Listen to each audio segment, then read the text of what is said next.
Hi! Parlons des 7 points pour rester enraciné en Christ. Plus tu es enraciné en lui, plus tu porteras des fruits. Et si tu es un chrétien qui ne porte pas de fruits, pose-toi la question sur la racine et la fondation même de ta foi. Commençons toujours par le verset clé. Colossiens chapitre 2, verset 6, au nom de Jésus. Comme donc vous avez reçu le Christ Jésus, le Seigneur, marchez en lui, enraciné et édifié en lui et affermi dans la foi, selon que vous avez été enseigné, abondant en elle avec des actions de grâce. Numéro 1. Établis la fondation de ta foi. Crois-tu vraiment que nous sommes sauvés par la grâce à travers la foi? Si quelqu'un vient te dire que Jésus n'est pas réel et qu'une autre doctrine vient, est-ce que tu accepterais de suivre cette autre doctrine? Numéro 2. Il faut que tu te concentres sur la parole de Dieu.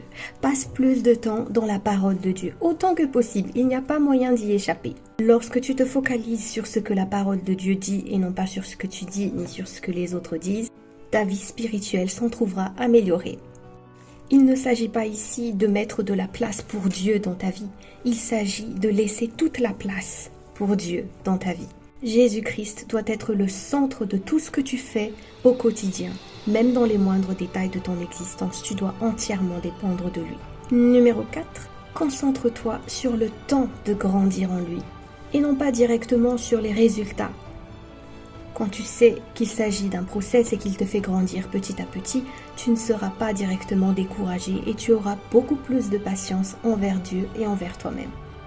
Pense progrès. Numéro 5. Concentre-toi sur le fait d'être avec Dieu, de prendre du temps dans ta relation avec lui et non pas de penser à ce que tu fais pour lui. Ce ne sont pas par tes efforts ni tes bonnes actions que tu as sa faveur. C'est en restant appuyé sur lui et sur sa grâce. Numéro 6. La gratitude.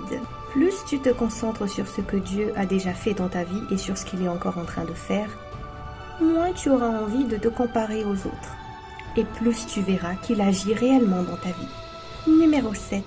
Attends-toi toujours à la bonté de Dieu. Il faut que tu aies toujours cette foi, cette attente et cette soif que Dieu va se manifester dans ta vie, qu'il est bon et qu'il agit.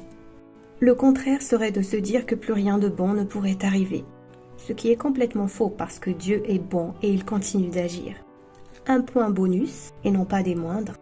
Trouve un moyen de servir Dieu et d'être une bénédiction pour les autres. Ça te donnera une raison de continuer d'avancer lorsque tu